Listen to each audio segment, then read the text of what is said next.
I think the hard part about blending in a professional workplace environment is kind of learning about culture and how culture is co-created. And so we're all co-creating this culture, and that's something that is a challenge.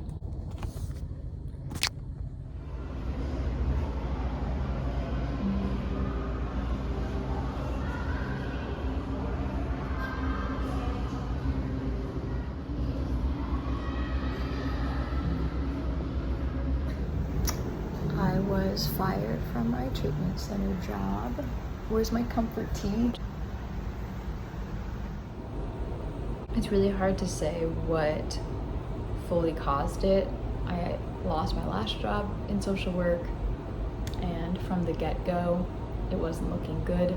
I don't want to go into the details, but I found it frustrating, of course, because I do feel like I have these things about me where I don't fit into, like neurodivergencies perhaps, where I don't fit into like corporate settings.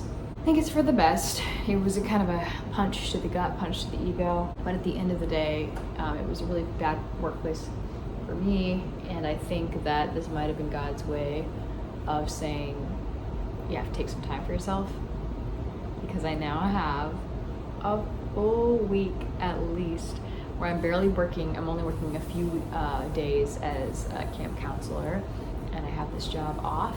At first I was like, I'm going to be spending all that time job searching, but I'm not. I can get a restaurant job or a barista job in 2 months. Like I'm okay with that. I'm working a summer camp right now. My only concern was when summer ends, what job am I going to have?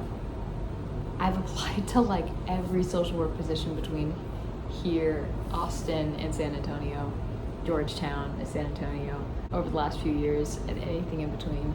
And so I'm just going to, like, and I can't work school jobs. Like, I was offered a job of teaching at one of my favorite schools, but I can't do that because I'm about to be in school at 2. Just like, I'll work serving. I'll work as a barista during the fall, you know, and I'll let that take care of itself.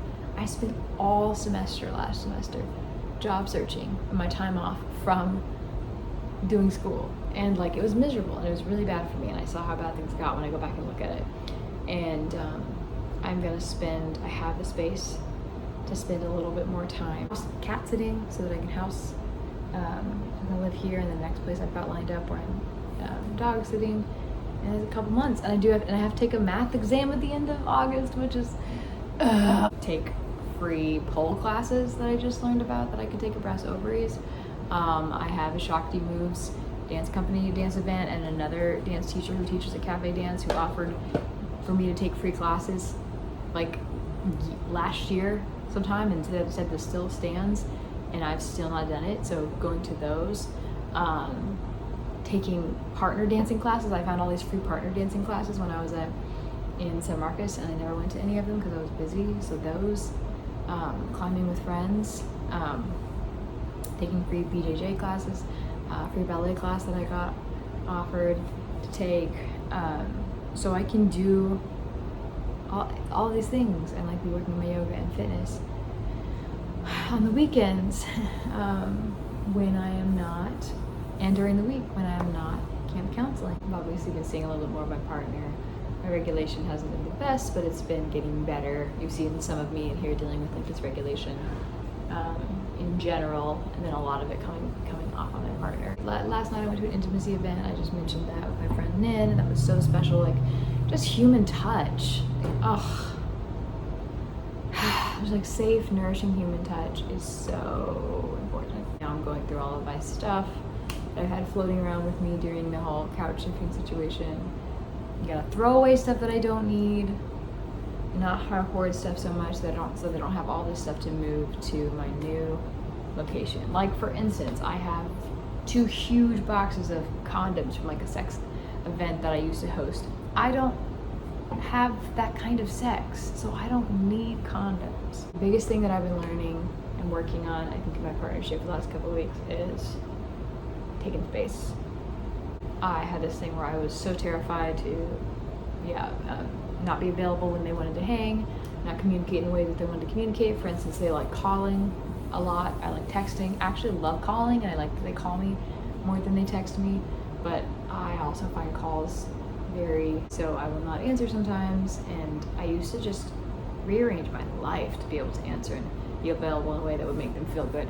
Like the other day, I was going to drop in on them, and I kind of messed up their flow and got them in this like kind of overwhelmed state. And I took care of them for a little bit, but I couldn't stay for a long time because I was actually overwhelmed already, and to neurodivergence, you know.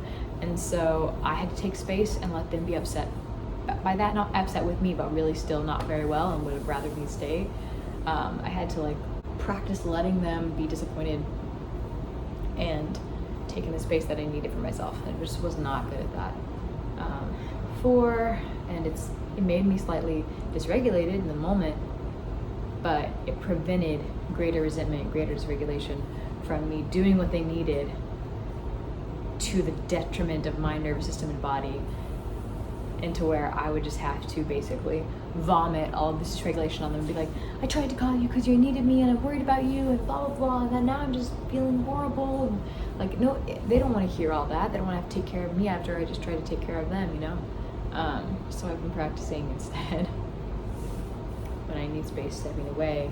And it's a lot, and just like letting them be a little disappointed, letting them would rather me have been there, and recognize that it's like the fear is that they'll leave. At the end of the day, I didn't even make this decision out of some kind of grand declaration. It was kind of like I just couldn't anymore. Like I didn't have the capacity to show up beyond like what my body had the availability to show up for. So I didn't, and I think I didn't have the availability to like continue to guilt trip myself. I just didn't have the energy. So, you know, for one way or another, I started working on that. And in the past, I would have kind of like looked to them for accolades, like, oh, do you think I did a good job? And like, I think the point of this right now is returning to more what I was at the beginning of my partnership, which is where I'm like, I have to look to the goddess first and what's good for my body, and let them be upset, and realize what my brain did not know early on in our relationship,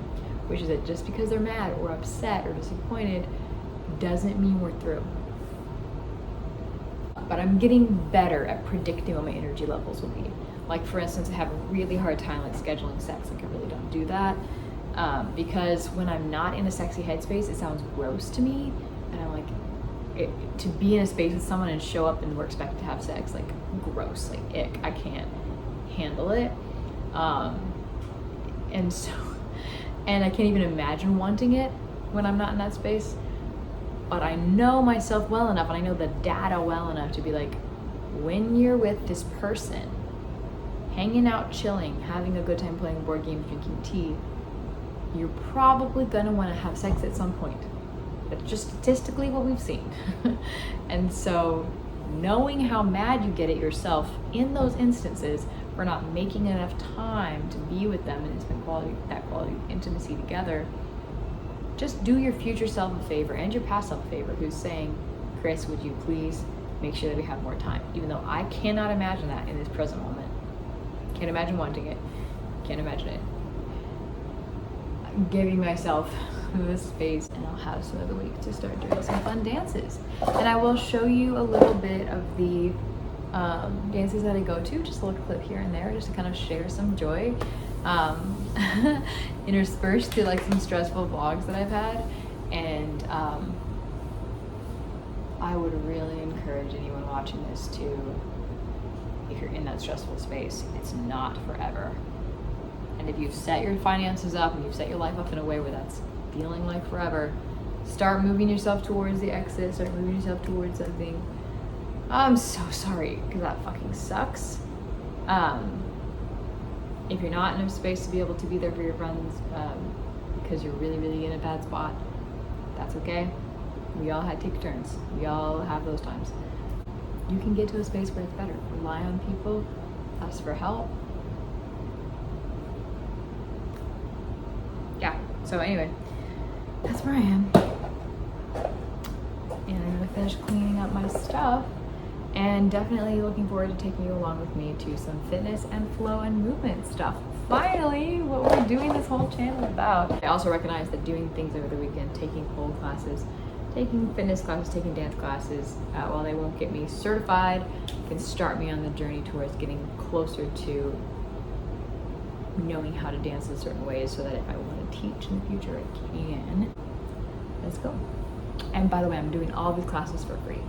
So if, I'll put maybe in the banner underneath each video how I got the class and what I'd love to be at some point, because I'm a holistic wellness resource advocate. I would love at some point to be like a case manager for holistic wellness for underserved communities, finding spaces where they're free and accessible. So this is some awesome stuff. Let's go. And taking time for yourself, okay?